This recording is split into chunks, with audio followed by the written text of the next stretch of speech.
The 2026 FIFA World Cup meal at McDonald's is underway with one of 9 legendary cups in the lineup. Christian Pulisic, David Beckham, Lamine Yamal, Ronaldinho, Thierry Henry, Son Heung-min, Alphonso Davies, Santi Jimenez. And between the posts, it's Grimace. Get one of 9 collectible cups with a FIFA World Cup meal. At participating McDonald's for a limited time while supplies last. All rights reserved. 2026 McDonald's at FIFA World Cup 2026. On any journey using Uber, it helps to know you're getting into the right car. PIN verification adds an extra step to make sure your ride is your ride. Before the trip begins, your app gives you a unique PIN. Just tell it to your driver, and they'll enter it in their app before the ride can start. Hey, what's your PIN? 2538. That way, you know you're in the right car taking the right trip, and your driver knows you're the right passenger. Make sure your ride is your ride with PIN verification from Uber. One more way Uber is putting safety at every turn. Learn more on the Uber app. So good, so good, so good. New markdowns up to 70% off are at Nordstrom Rack stores now. Stock up and save big on shoes, tops, dresses, accessories, and more must-haves for summer. Join the Nordy Club to unlock exclusive discounts, shop new arrivals first, and more. Plus, buy online and pick up at your favorite Rack store for free. Great brands, great prices. That's why you rack. This episode is brought to you by Google Chrome. You think you know a browser, but Gemini and Chrome? That's new. It can help you with practically anything on the web, like restoring a vintage motorcycle from a 50-page restoration blog, or finally break down that long article you've had open for weeks. Gemini and Chrome is here for it. Ready to make anything online make sense? There's no place like Chrome. Check responses, setup required, compatibility and availability varies, 18+. Good sleep is everything. That's why Ollie's Science Back Support is made with a blend of melatonin and L-theanine for both kiddos and grown-ups. So when your mind won't switch off, you've got something that can help. Your racing thoughts and restless nights won't stand a chance. Find Ollie sleep solutions for the whole family at ollie.com. That's OLLY.com.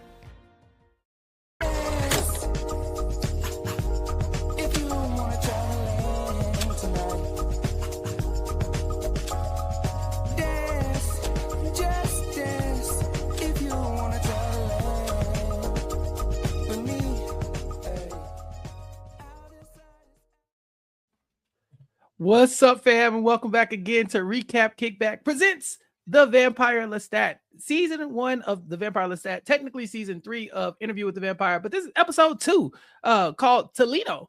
And with me to talk about the Vampire Lestat, my co-host in all things Black entertainment, media, music, and news, it's Mari Forth. Mari, welcome back. Hey, we're back. And again, how do we end up talking about like mother-son incest? Like, how does it twice on this podcast? Yeah, we did. You know, I think we gotta blame you. And hear me out. Just hear me out. Let's not. I'm not just gonna hear you out. Come on, just entertain it. Let's just entertain it. So we do talk about House of the Dragon, which is very incesty. Very, very incesty. The whole universe is incesty. Yeah. And we talk about Interview with the Vampire based on the premise that Mari is a vampire girly and she's an expert. Mari, why do all your interests intercept at like incest? How come? Let's unpack. I could have sworn that you were the one who begged me to watch Interview with the Vampire. But based on your interest in vampires, you begged me to do so. Based on your book collection. You can't put this on me. This is on you. I'll take House of the Dragon, but even though that was a made up scene too, they didn't have to do that. They didn't have to do that. Yeah. Yeah, we talk about some freaky stuff here, but we're gonna get into the Vampire Lestat episode 2 and more. But first, Mari, of course, we have to welcome everybody back to Recap Kickback. This summer is going to be jam-packed here on Recap Kickback. Obviously, I'm still talking about the Flavor of Love cinematic universe with Chantel. We just did the recap of Charm School the Charm School semester recap episode. So we are one episode away from the finale. We still got the reunion. And then we're going to do some bonus coverage of Charm School, watching the Flavor of Love Charm School girls on the Tyra show and other various appearances. Yeah. And we're going to probably, of course, we're going to have Matt Scott on to talk about that.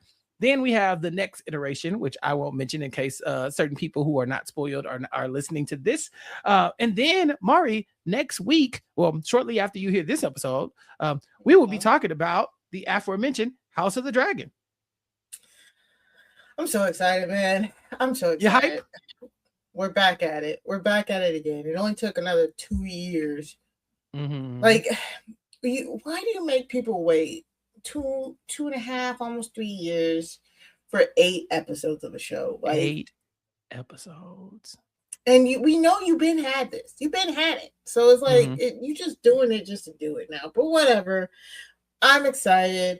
It's excited to root for Team Black. You mean Team Green? As Black, it stands? Team Green.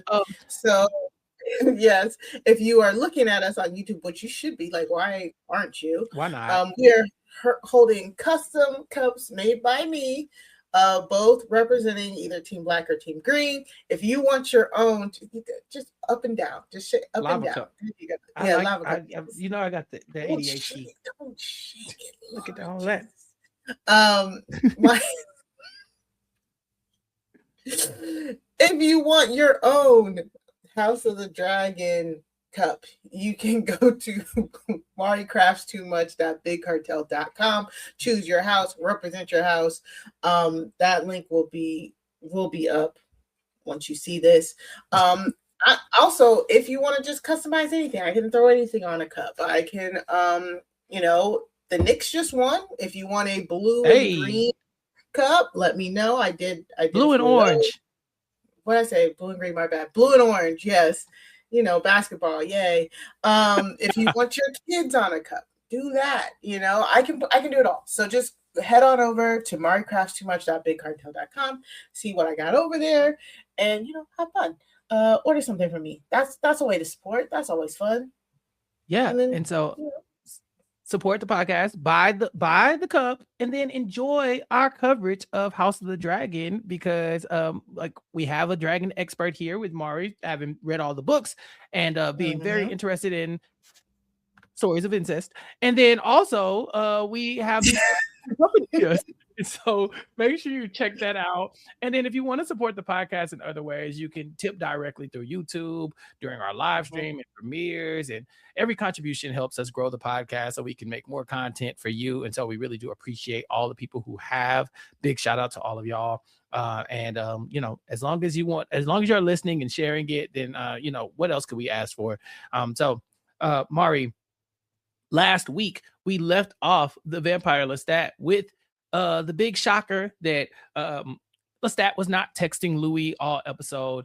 He was texting his mother, Gabriella, who he will then go on to have sex with, and apparently a decently sexual relationship with her overall. But we really get the backstory of Gabriella and the origin story of Lestat. What do you think about these flashbacks that we got to Lestat back in his human days? I loved it. Can I just say, every time the incest, I truly delude myself until I just cannot delude myself anymore. If you guys don't understand what we are previously referencing, we covered House of the Dragon season 2. At one point Damon is running around Harrenhal, and he has a vision of him having sex with his own mother. And Chappell came on this show and said, I am sure he had sex with his mother. And I said, could not be. That had to be some other lady. I think that was Viserys' wife. Could not be his mother. Sure enough, next week, confirmation it was his mother.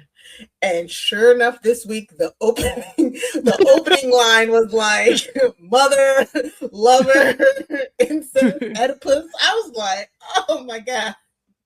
Yeah. Oh my God. Mari, Lestat goes out of his way to try to justify the incest in basically every scene of this episode, Hilarious. he's like, okay, so let's just ignore the incest part. And then later on, he thanks us for like, hey, thank y'all for still being here. I'm surprised the incest didn't scare you off. By the end, he just lands on, we're vampires. Fuck it. Which is so great. Like, we're on episode 2, and I don't know if it's the Vampire Lestat season 1 episode 2 or Interview with the Vampire season 3 episode 2, whatever it is. It does feel like a standalone property, and it is just amazing to be getting like Lestat's point of view on everything, because it's like beautiful chaos in his head.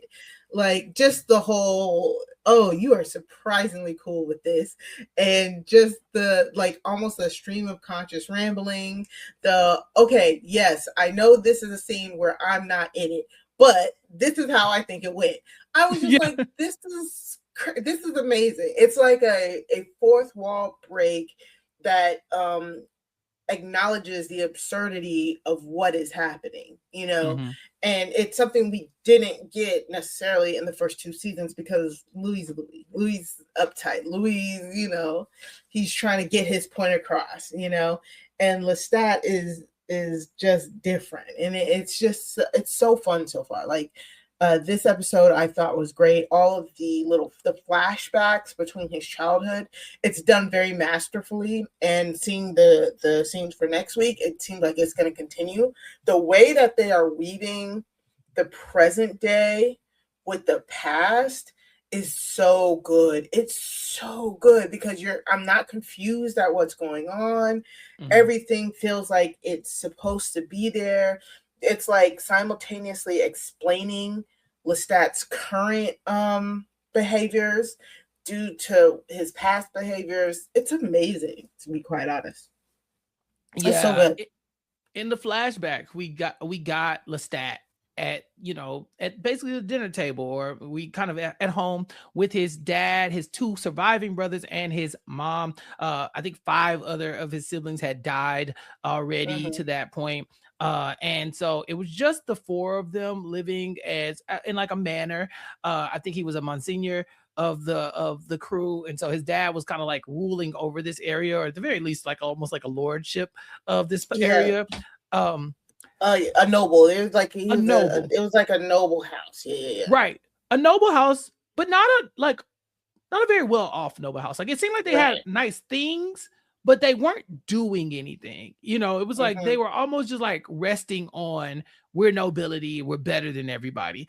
But very clearly, there's this division in the home where it's the dad and the 2 brothers that are all very similar. We'll just call them the Cabbages, as Lestat and Gabriella will call them. But then you have Lestat and Gabriella, who are clearly almost like hostages in this situation, right? We know Lestat is a young boy. There's not much he can do, but this is not a great time for women in general to have their own autonomy. And Gabriella is miserable. This woman is fed up. Yeah. She has given birth, or at least attempted to give birth to 5 different children that are no longer here. She has the 2 that she hates the most that are still here. and then she still has Lestat. This lady has given birth 8 times, basically, to a man that she cannot stand.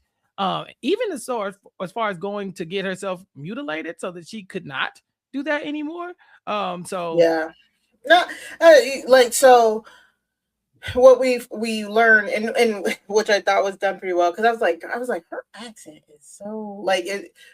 She's Italian. She was taken from Italy to marry this French noble who is clearly a minor noble who isn't like that's where we get landlord from, right? He's a minor lord noble. He owns land. He has his own peasants, which we saw them asking about the wolves and stuff. And something about that, Lestat was kind of waxing poetically, but something about how his father and his brothers were taking care of the property. They were clearly just like going down and down. Like it seemed like their money wasn't flowing right. It seems like the name wasn't that great, even though they're trying to keep it great and all that. So it's just like she is brought to another country married to a man she doesn't like, forced to have these kids, and basically she gets her tubes tied on the low without him knowing.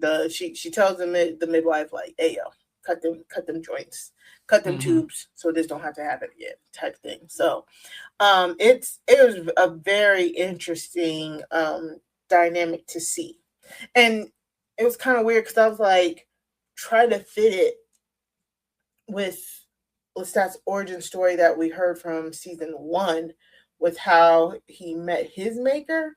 So I don't know. That was kind of interesting to me. Yeah, well, we will see kind of how Lestat gets to that point, because he will go out and eventually there's a wolf problem in the land, and the people of the land are coming to his dad and being like, hey, I need you to help us, like, you know, like, get rid of the wolves, give us some food, something. And they're just kind of like, nah, I'll deal with it, it'll be okay.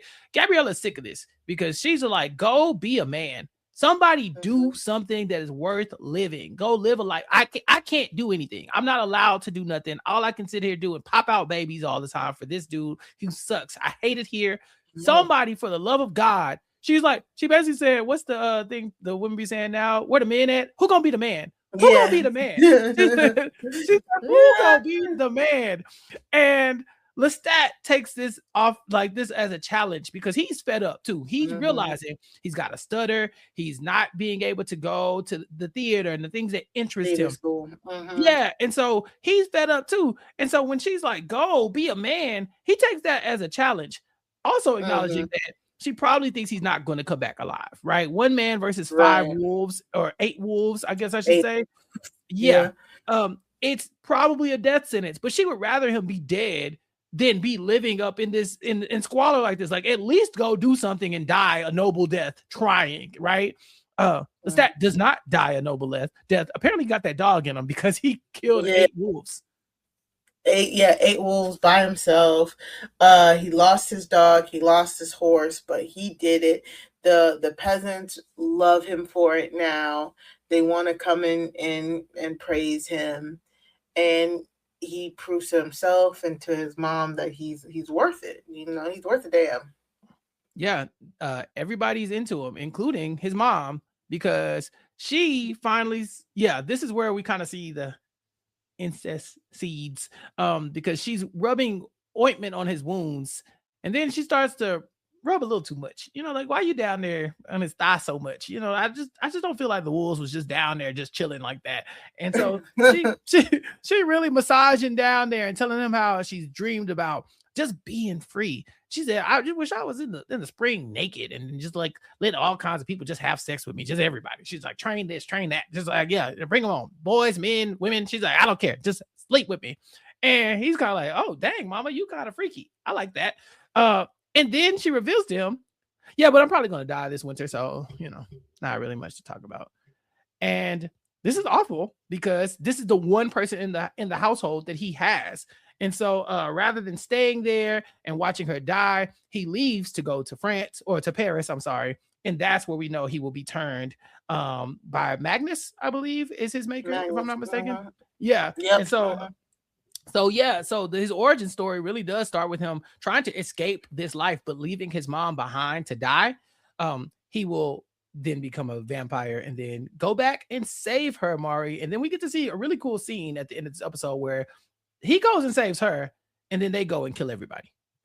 Yeah, and it seems like when he has the glasses, remember when Louis used to have the glasses, it seems like even he was in his fledgling state when he turns her. And that's what I was kind of saying, because like from what I remember, his maker kidnaps him. I thought his maker kidnaps him. His maker is basically a serial killer of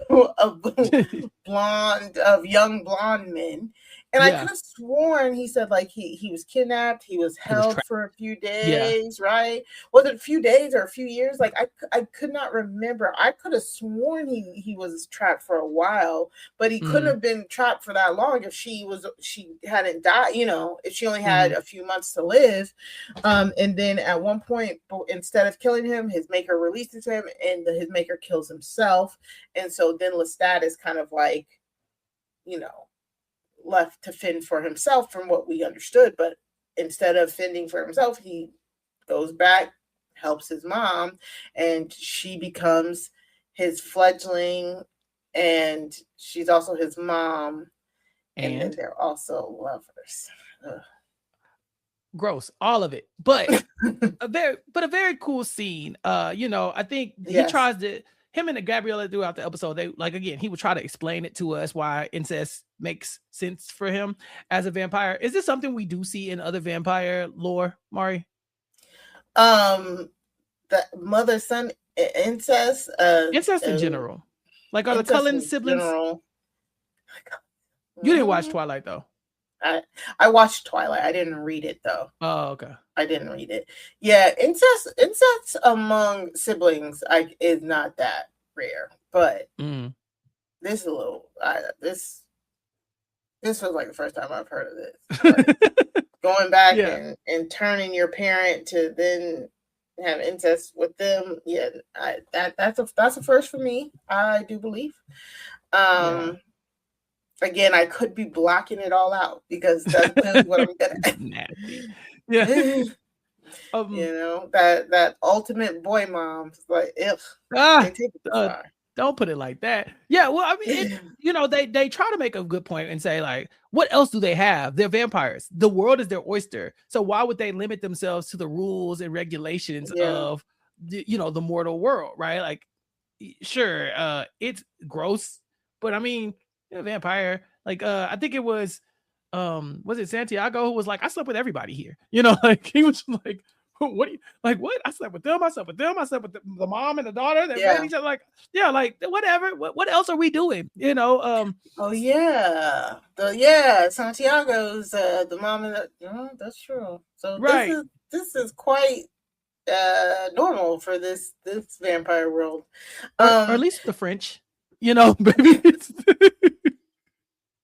could be but yeah, because also in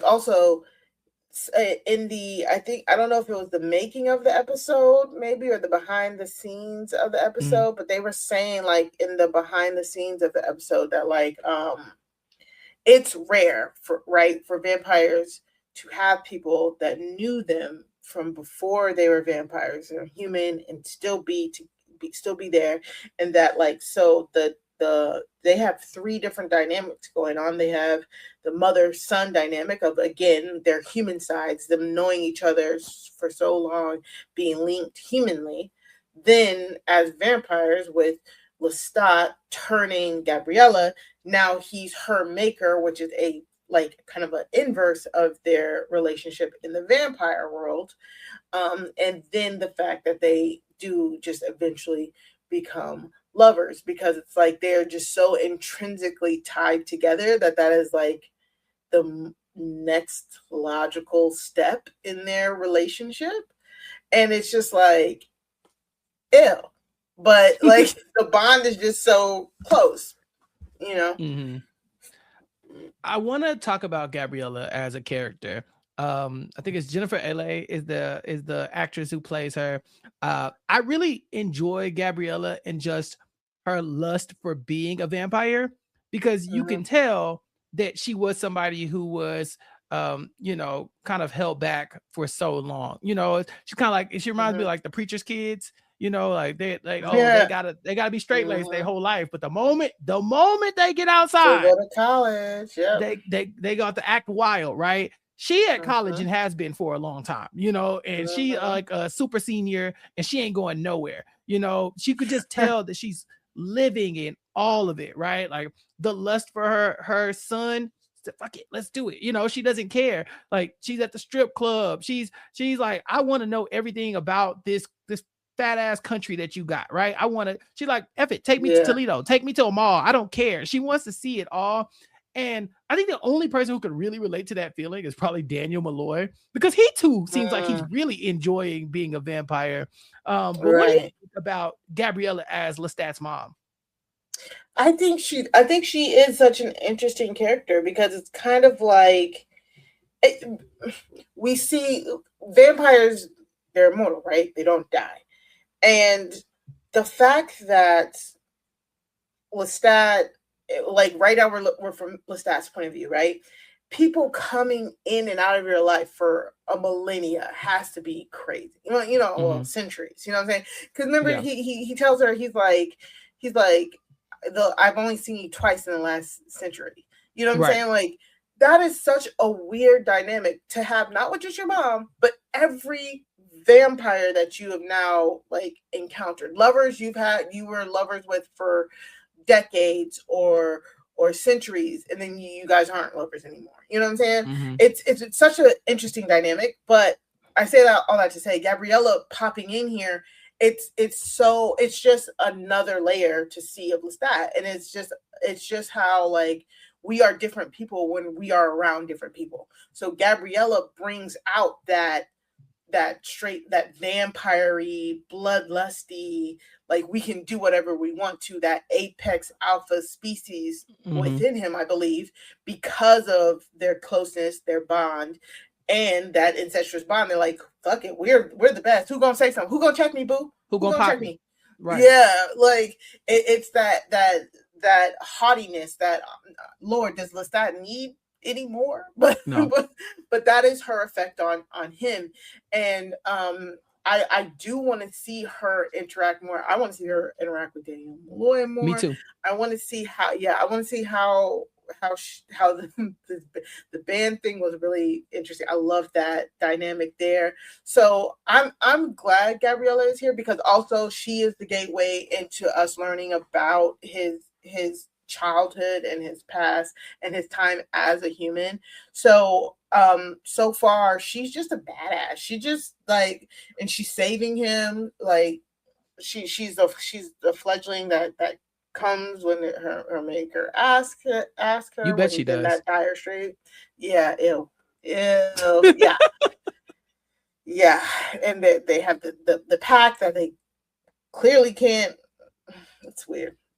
But yeah, it's just such an interesting dynamic, because we've seen Lestat with Louis. We've seen Lestat. It's almost like Lestat and Claudia whenever they were on the same page. The very few times they were on the same page, But it's just an interesting dynamic, and she just brings out another side of him.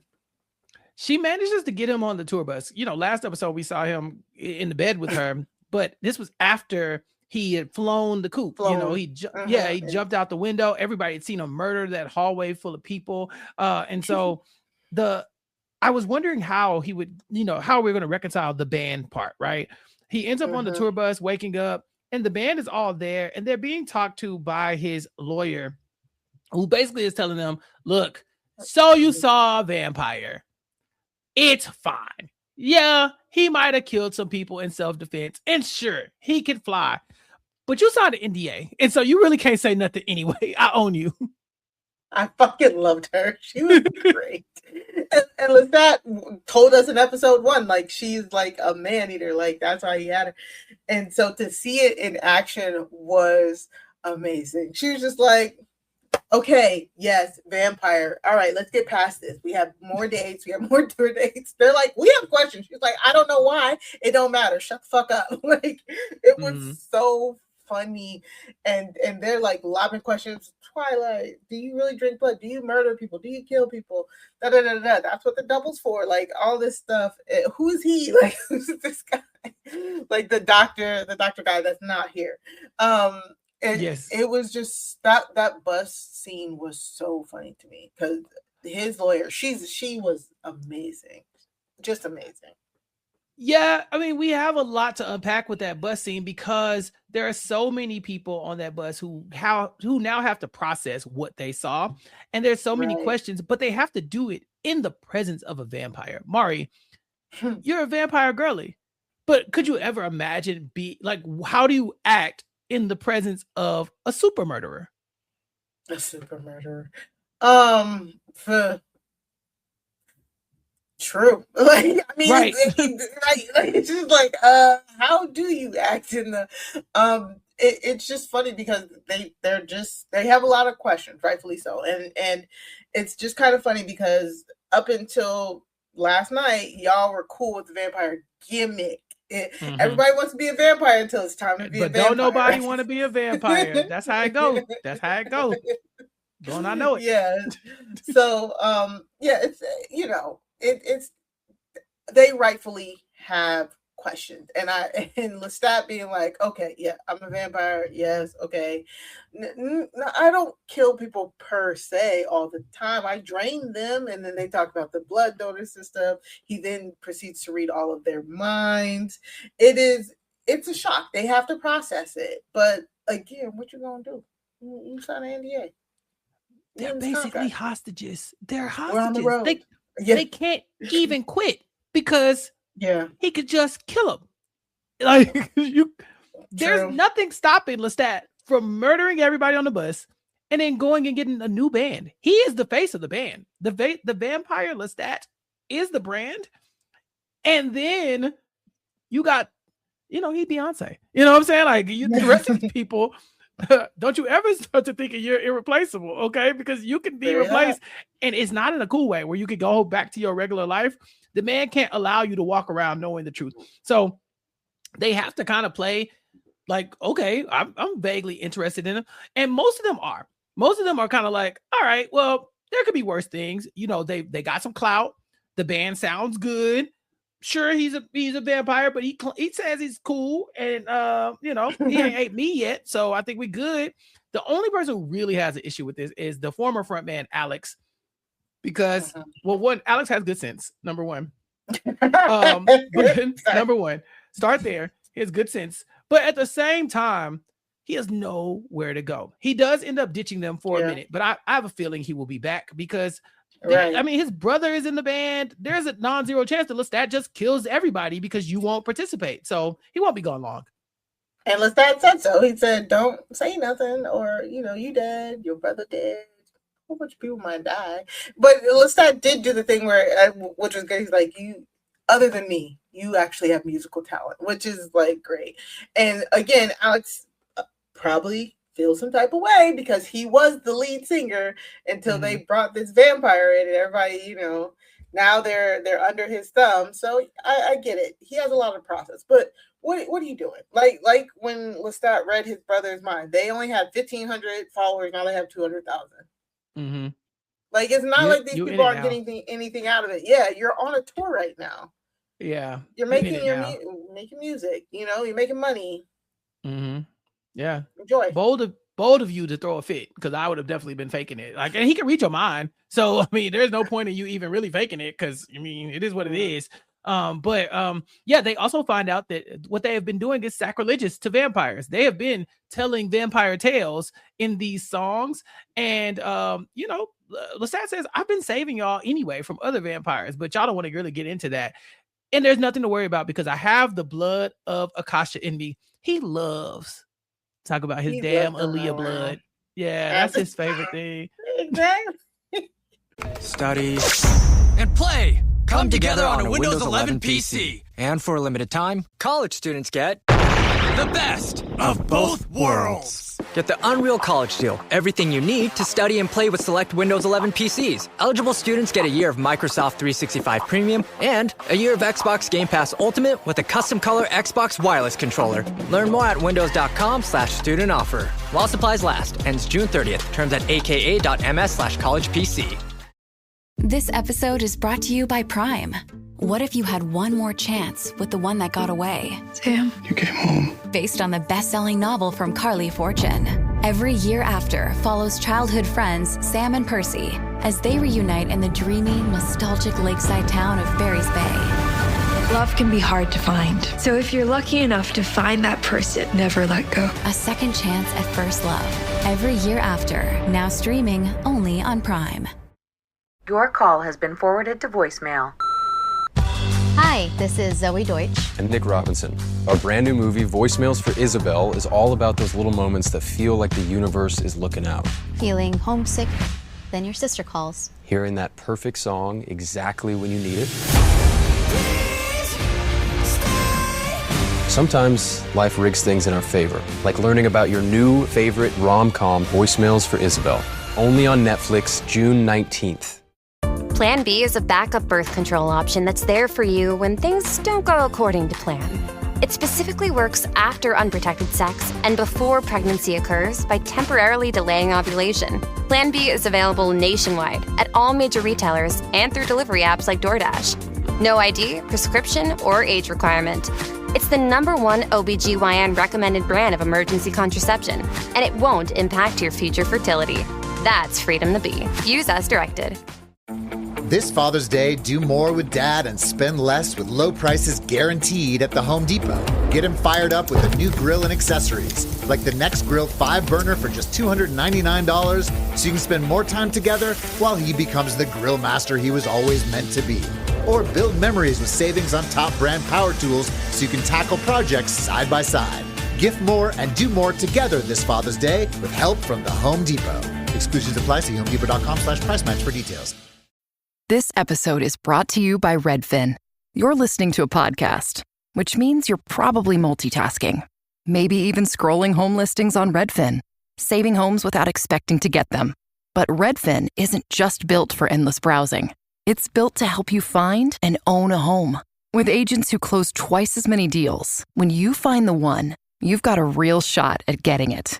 Get started at redfin.com. Own the dream. This episode is brought to you by State Farm. You know those friends who support your preference for podcasts over music on road trips? That's the energy State Farm brings to insurance. With over 19,000 local agents, they help you find the coverage that fits your needs, so you can spend less time worrying about insurance and more time enjoying the ride. Download the State Farm app or go online at statefarm.com. Like a good neighbor, State Farm is there. Do you hear that? Sounds like breakfast is ready. Because Quaker's coming in hot with morning nutrition. 100% whole grain oats and a good source of fiber to fuel the rhythm of your morning and kickstart your day. And that sounds absolutely delicious. Fuel to start whatever's next. Quaker, official sponsor of FIFA World Cup 26. Experience a membership that backs what you're building with American Express Business Platinum. Enjoy complimentary access to the American Express Global Lounge Collection and apply to find out your welcome offer, which could be as high as 300,000 membership rewards points. American Express Business Platinum. There's nothing like it. Terms apply. Welcome offers vary and you may not be eligible for an offer. Learn more at americanexpress.com/business-platinum. I get so many headaches every month.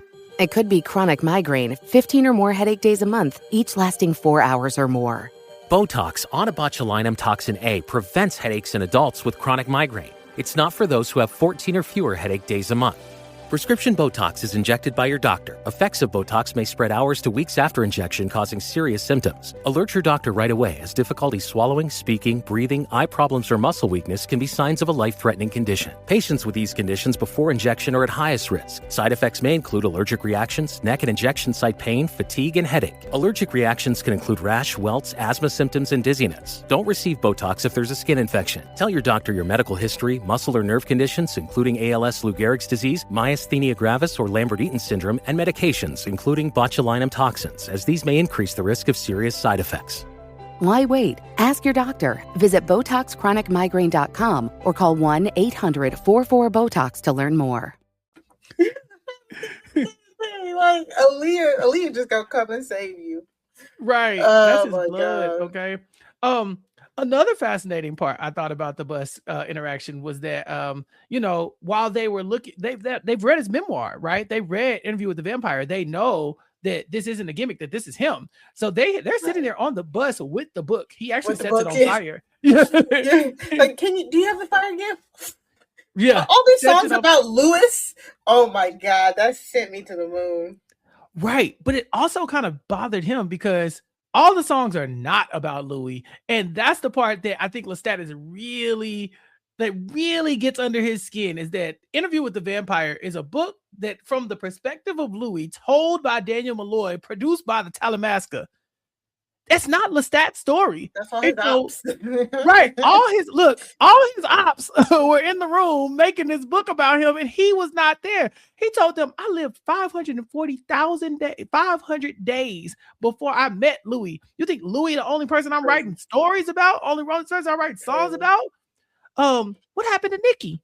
Remember Nikki? The one that he was in love with when he met Armand? We're gonna find out next week. Next week. These stories could very well be about him. Some of them are about Louis. He does admit that the black licorice, I think it was called, was about was it not? Black licorice? She asked, she's like, is that about you sucking? He's like, no. He said no. what you said last week, I believe. Yeah. It was about the first kill that he made after breaking up with Louis, or reconciling with Louis. Exactly. That's I think it was a reconciling. Yeah. Reconciling. Yep. You nailed that. Yeah. So they basically are like torn between like mild interest, complete disgust, but also the trappings of fame. They don't want to leave this life behind. And so he's able to convince them to still, to still perform. Most of them. Alex isn't there, but again, we'll get back to that. He'll be back. I'm sure of it. So he's gonna die. Yeah. Yeah. It's either that or he's gonna die. Gabriella and Lestat end up going to Toledo because this is the second most depressed city in America, according to the CDC. And everybody's walking with their heads down. I could see it. I've never been to Toledo. And if you're listening to this and you're from Toledo, but hey, it just doesn't sound that appealing. That's all I'll say. I have beef with the whole great state of Ohio. So, hey, we could talk about that for hours because if I have, don't let me start on the Browns, on the Bengals. Honestly, the Cavaliers can get it too. So. Exactly. See, we're here. We're right here. We get it. So they're flying around Toledo, basically hunting a group of glass salesmen. They end up taking them out, basically just whittling the group down, just until people tapping out for the night. They end up at the strip club watching these strippers. And while they're there hunting these salesmen, they're being watched. Rashid, depending on who you are, Rush is there as well, posing as a waiter and kind of keeping his eye on Lestat. But the most important part of this scene is not the strippers shooting the ping pong balls out of their holes. It is the call he gets from his lawyer, Christine, because a man named Thomas Pitt wants to meet with him. He said he was the owner of the hotel that Lestat trashed, and he wants the full fan experience in exchange for Lestat destroying his hotel in the last episode in that big fight. And so he is going to meet with Thomas Pitt. And this is my favorite scene of the show so far. Thomas Pitt is Louis. I did not see that coming. I'm not going to hold you. I didn't see it coming. Me neither. I was like, oh, snap. That was so good. And again, what? Go ahead. No, go ahead.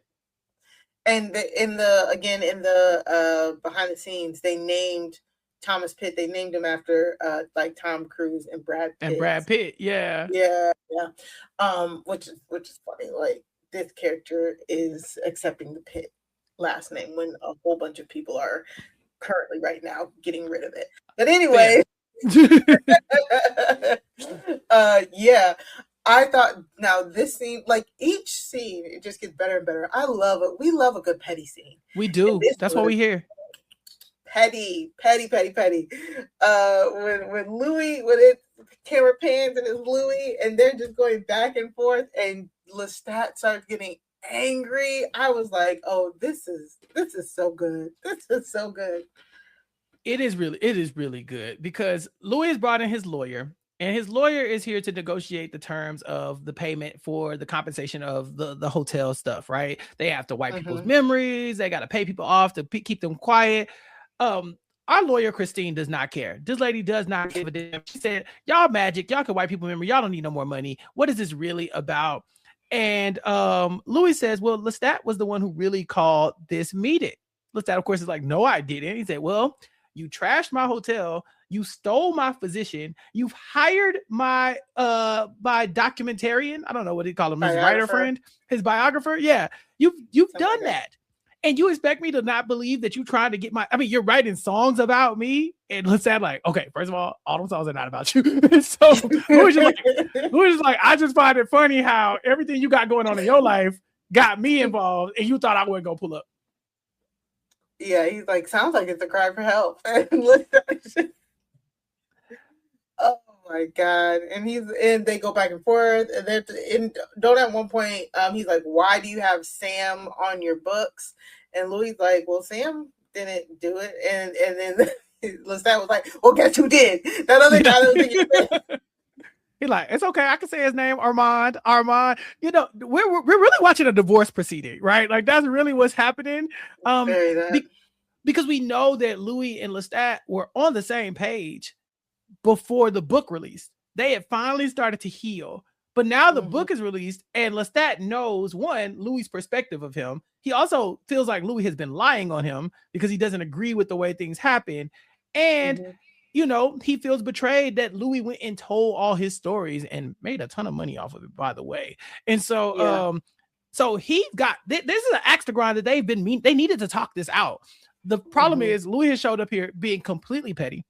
Because he's like, yeah, it was Armand, you know, and then Lestat like, exactly, you didn't have no issue taking Armand back. I bet y'all had a little house out in Sausalito together, didn't y'all? And Louis like, we did, and what about it? I was like, It was so, oh my God. And the whole like, and we drew numbers on each other's back and pretend that we didn't know it. I don't know why did that get listed? Lestat was a it was too specific. He said, now you're not being petty, you just telling the truth, and I don't like that. Like that was crazy work. I was like, oh, they still like each other. God. They do. Lestat was appalled at all of this. He even asked Louis, like, so you sleeping with your lawyer? And Louis like, yeah, absolutely. Are you sleeping with yours? He's like, yeah, I guess I am. No, whatever. It's like, it's not cool when you do it, but when I do it, it's okay. So we also find out that Louis owns 40% of Lestat's merch as well.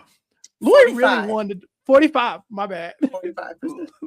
Louis really won the divorce. Which, how did he even? Because Lestat looked like he didn't know that fact. It's like, how? Well, that's the thing. The brand is Lestat, but the book is Louis' book. You know.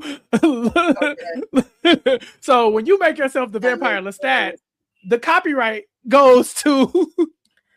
Oh snap! Gots to be more careful. Your whole image is in Louis' pocket. He created your identity, and he's walking around. That merch. I need to get my hand on that merch. I need to get my hand on that merch. I can put it on a cup. I need some of that merch. I need that merch. I need that merch. So yeah, I thought this whole scene was fascinating. Louis ends up getting invited to Lestat's concert, where Lestat will be performing the song while Daniel Malloy is in the crowd watching on. He's identifying Gabriella in the crowd. He knows something's up with her, but he can't quite place it. But he knows she's a vampire, you know, because he's talked to her before. He doesn't know that she's Lestat's mom, I think. And then he also peeps Louis in the crowd as well. And him and Louis also have some bad blood, you know, no pun intended, because Louis really was under the impression that Daniel Malloy was not going to write the book. He sat down, he did the interviews, they did the whole thing. Daniel Malloy had his laptop, but at the end of last season, Louis set that laptop on fire. He's just a vampire and doesn't understand that the cloud is not only a gift of flight. Right. He didn't understand technology, even though he's been around for centuries. Since the beginning of it. Yeah, that was so funny. He's like, I thought I burnt it. My bad, G. My bad. He acted like it was a binder. Like I set it on fire, sir. Please. Like he was like typewriting it. Oh my God. Yeah. So Daniel and Louis do have to have it out. But first, Lestat is going to freeze time I thought, see, for me at first, I forgot because I be forgetting we watching Vampire Story. So at first I thought this was like a cool, like kind of like dream sequence, you know, where Lestat's singing to Louis. Louis kind of watching him from the crowd. Lestat floats up to him and hands him the book. But then I realized, no, that really just happened in front of everybody and they just don't know it. That's what me too. I was like, do the people see him? Is he pretending to be like on, like, I thought like maybe everybody might think it was like, I thought people were seeing it, but thinking it was like like the wires, like a performance. Yes. Yeah. And then I realized, oh, like, no, they can't see this. He's doing the thing. Yeah. Vampire's gonna vampire, and Lestat gonna do his big grand gesture, and Louis gonna fall for it. Yeah, of course. And so you know, it's very clear that Lestat's not happy about the way he was depicted in the book, but Louis is also not happy about the way he was depicted in the book. And so we see him and Daniel go and talk about it. Now, this is a conversation, as you pointed out, is from Lestat's point of view, even though he was not there. He says, I am everywhere. And honestly, I think, Mari, the way Lestat presents his side of the story, it makes him seem like a far more reliable narrator than Louis. Even despite him not being in the room, I know Lestat has ways of reading people's minds and all kinds of stuff.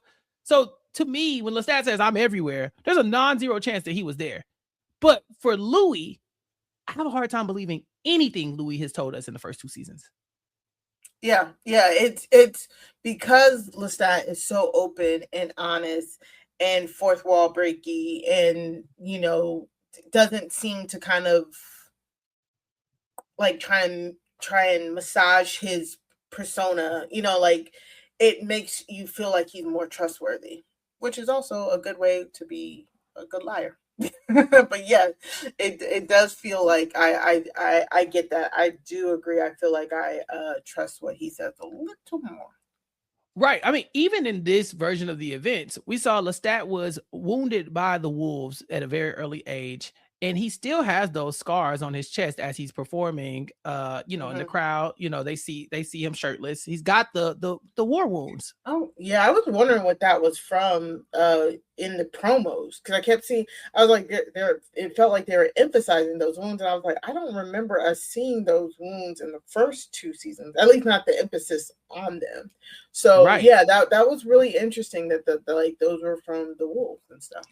Exactly, because Louis, how come you haven't mentioned those scars before? Because we saw 2 seasons of TV and we didn't see no scars. You know what I'm saying? Like Louis, you know, like y'all know. Point. You know what I'm saying? Like Louis' side of the events is very polished. It's what he wants it to. Remember, you know, there were moments where he was like, Lestat's awful. Like, I hate him. He was just some scrawny guy, you know, like he really didn't have a lot of charisma. But then we watch the Lestat wooing Louis and like, you know, come to me, you know, like that kind of stuff. Right. But that's not the Louis that he was that's not the Lestat Louis was depicting when he would talk about him to Daniel, you know? And so I just think it's very fascinating that, you know, now all of a sudden Lestat's appearance is even different as opposed to Louis' point of view. Yeah. That's a great point. That's a great point. This is such an amazing show. It is. I know you love an unreliable narrator, and that's why I was like, this will be so much fun to talk about, because I'm starting to question everything Louis has ever told us. Yeah, exactly. Dang. So I know, right? So we see Daniel and Louis talking, and Lestat says these details are important to understand how he will unleash the Queen of the Damned on us. For the people not in the know, Akasha, I think. Akasha. Yeah. You know. The L-I-Y-A-A. You know, like so like, she's coming. Okay. The girl is coming. She's coming. She's about to rock the boat, work the middle.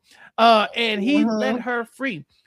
So Daniel apologizes to Louis. He says, I can't fly, I can't start a fire. Like, look, this is all I had was the book. Louis talks about the book and he says, like, hey, I didn't like it because it made me look like a liar. And ultimately, the book ends up hurting Lestat as they were starting to come back together as friends. Louis also acknowledges that he does capitalize on the book because he gets rich.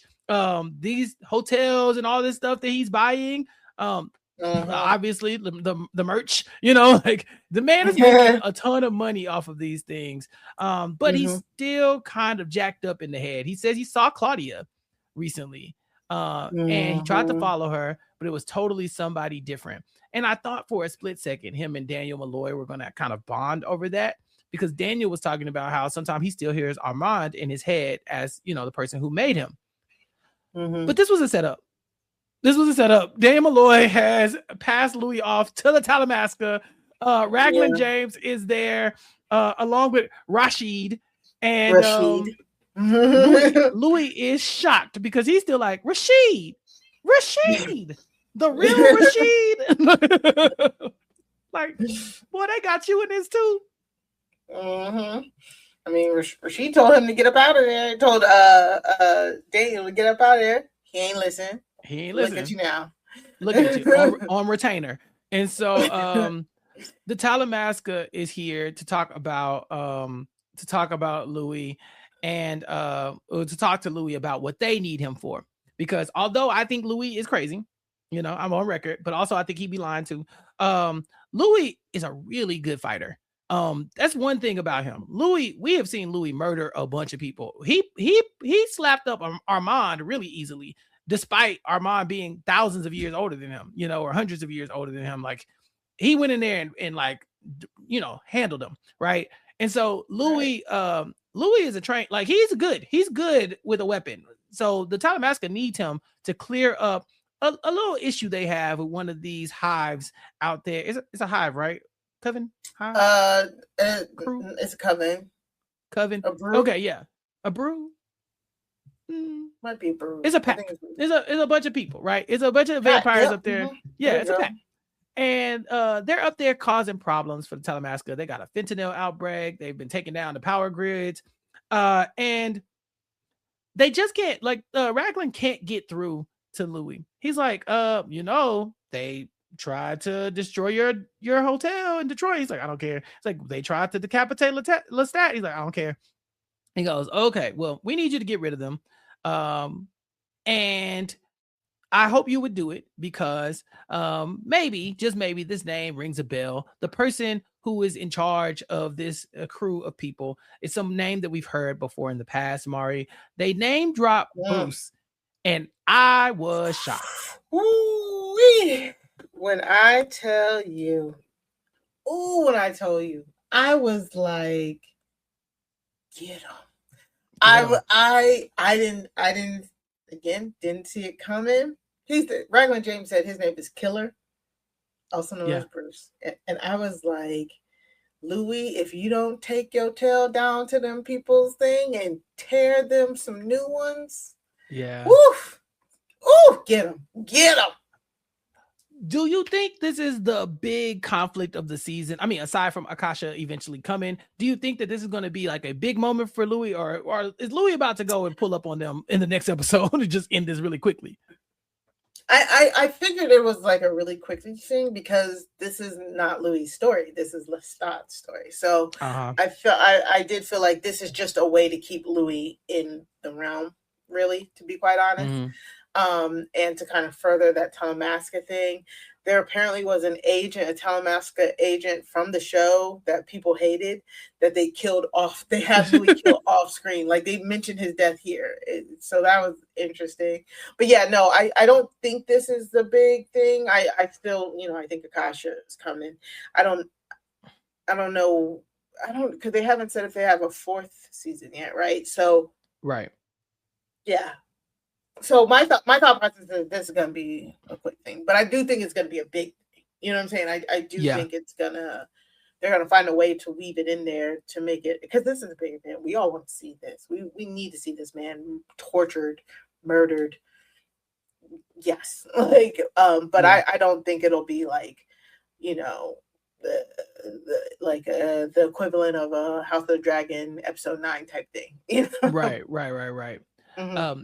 I asked because in the premiere episode of the Vampire Lestat, we see Armand with one eye. He's got a patch on his eye. But we see Louis with one leg. He's walking with a cane. And so I was like, maybe this fight is going to lead to that. But Or maybe it's great Akasha. point. Oh, well, they shouldn't be fighting Akasha because Akasha, she wants to kill like humans. She don't really want to hurt vampires, from what I remember. Yeah. Oh, that's a great point. Because we don't even really address those two injuries. Like the eye patch is one thing, right? We don't care about Armand, but Louis coming in on crutches, I mean on a with a cane is kind of weird.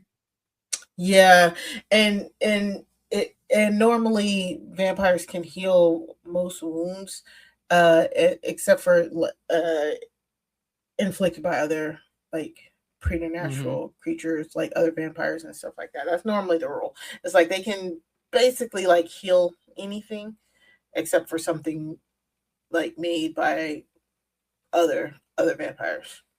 Yeah, well, we shall see. Yes. Because that is pretty much our episode. Mari, is there anything else from the episode that you want to flag up? I really enjoyed this one.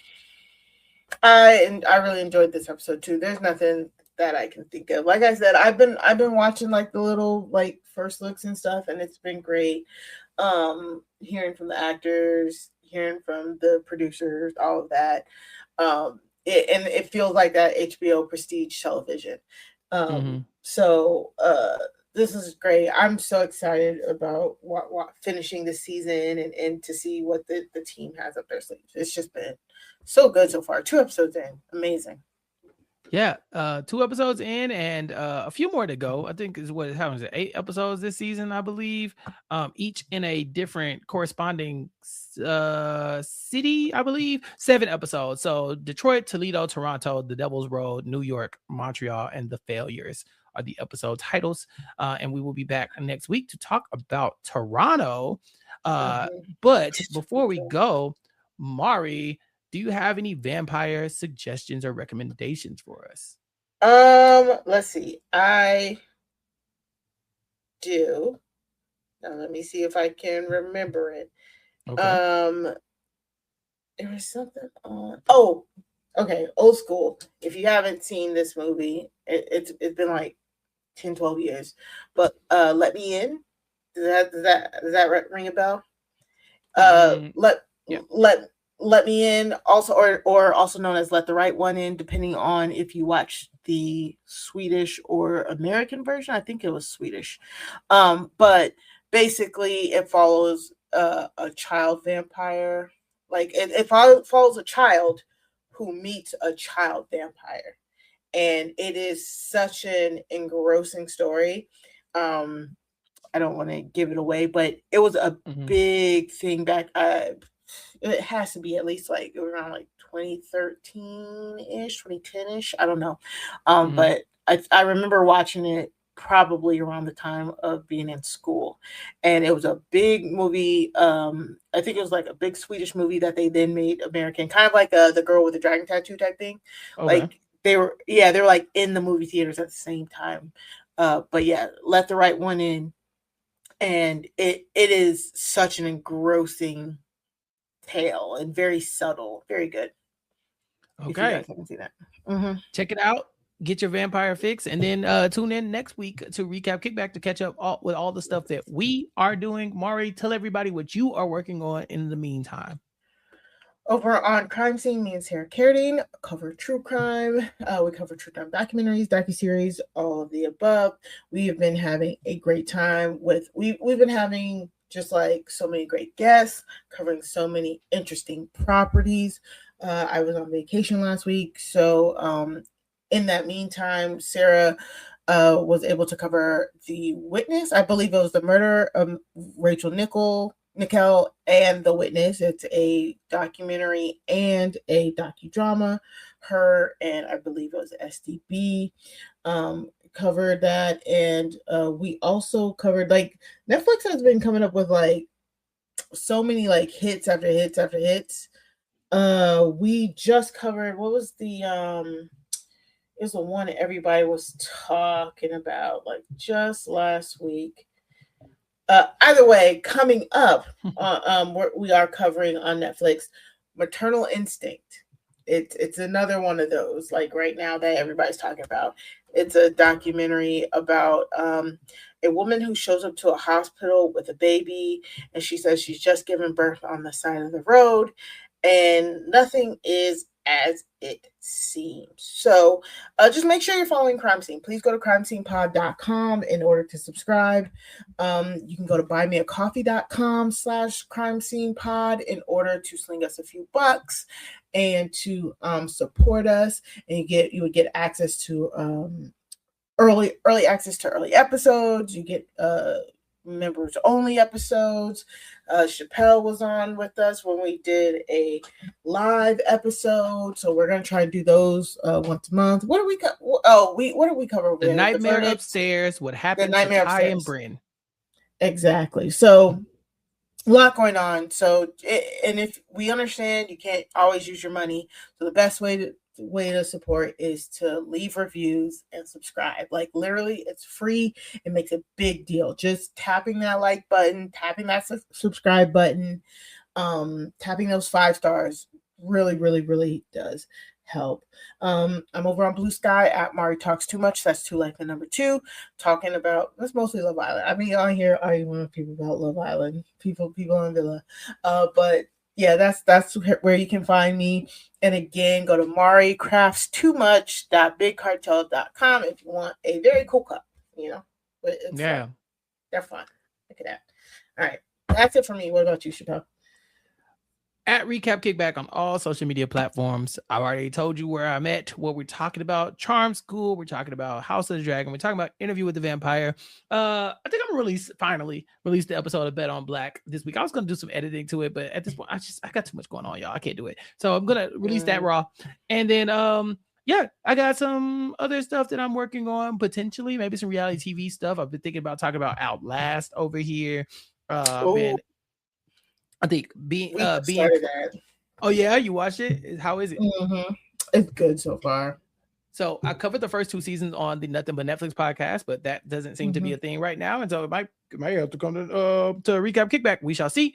And then I think being Camille AF is going to join me to talk about some music. It's Black Music Month, and last year we did the Black Music Month challenge here on Recap Kickback, and so since Mari is doing double duty talking about dragons and vampires, I think being Camille AF is going to come on to talk to me about some music, and so be on the lookout for that and more here on recapkickback.com, aka youtube.com/@recapkickback. Make sure you go to recapkickback.com/subscribe in order to subscribe to the podcast on all social media platforms, and make sure you follow us on social media, especially TikTok, because I can't go live yet on TikTok because they hate me, but if I had more followers, they might let me do that. So go follow us on TikTok. Yes, follow us on TikTok.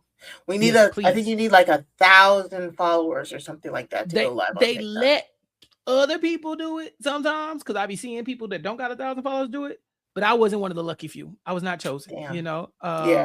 So please go follow us. Right, I met the criteria, but I wasn't selected, and so because of that, go follow us on all social media platforms, and then tune in this week coming up for House of the Dragon. But that's it for Mari and for myself and for the dragons to be.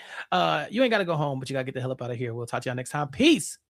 I've been trapped behind isolated like it's North Korea. Smaller city with some bigger dreams. The wall is cracked, I'm looking in between it. The world is yours, but man, I gotta see it. They say it's hard, but man, I gotta see it. The air I'm breathing can't feel my chest. Wait on life, I wanna hold my breath. I'ma get in my goddamn self.